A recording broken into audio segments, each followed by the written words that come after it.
Yes, Sharon, students are furious. Hundreds of them and some faculty too gathered here outside of Wilson Library yesterday to continue their running protest of the selection of Margaret Spellings. Like Helms, I could be a student who's been sexually assaulted, a member of a minority group, or someone who suffers from a mental illness.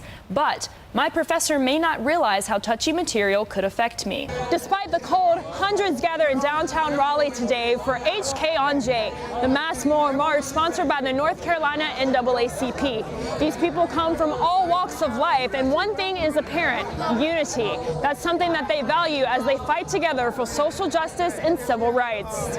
One thing that's different from the march in 1995 is the audience.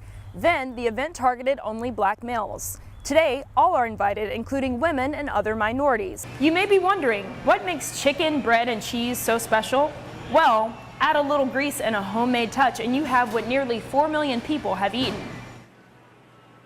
And I see why. And that includes you. From the Cape Fear River in Wilmington, I'm Paris Alston reporting. Stand up, fight back! That's how some welcomed new UNC President Margaret Spellings. Why did they do this?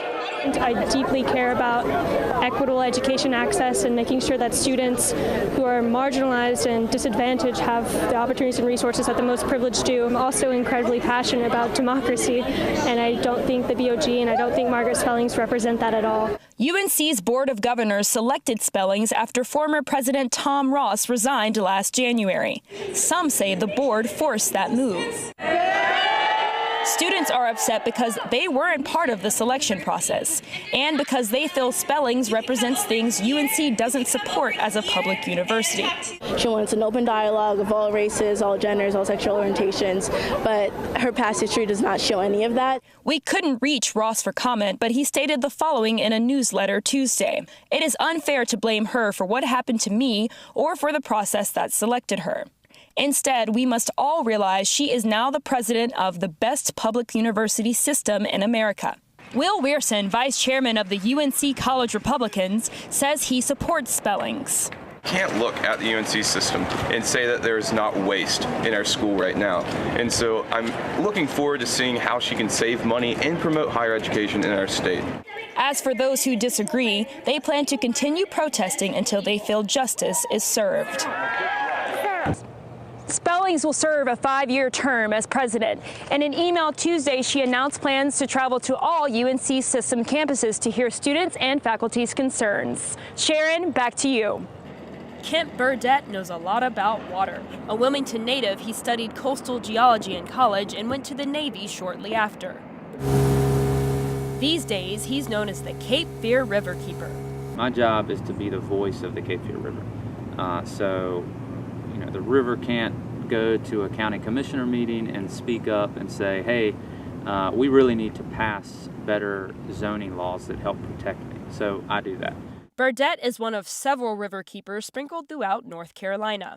His job is supported by the Cape Fear River Watch, an organization that protects and improves the river's water quality through education, advocacy, and action. The North Carolina General Assembly is passing laws that are extremely dangerous to the environment. Burdett is big on educating people about the river by showing it to them. He says the river isn't just for him. The Cape Fear River is the people's river. The river doesn't belong to the state government. It doesn't belong to the federal government. It doesn't belong to corporations or counties. It belongs to the people of North Carolina. And that includes you. From the Cape Fear River in Wilmington, I'm Paris Alston reporting. Bar Kim Young attended the first Million Man March back in 1995. People came from all walks of the earth, all states. Some came from different countries just to experience that feeling. And when they came here, it wasn't black, it wasn't white. It was people just wanting to just feel that love. 20 years later, he's back and says this time there's a greater purpose. Okay, 20 years ago, it was just for people that just wanted to come for the experience. Now it's for real.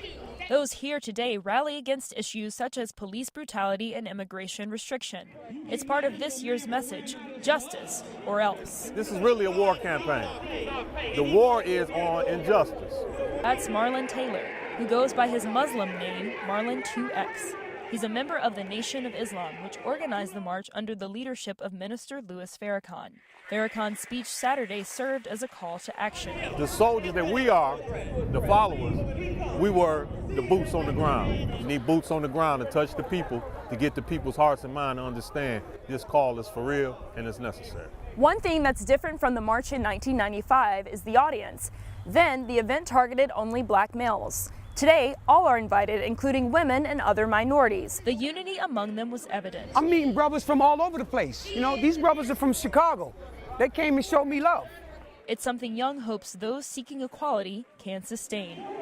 In Washington, D.C., I'm Paris Alston reporting.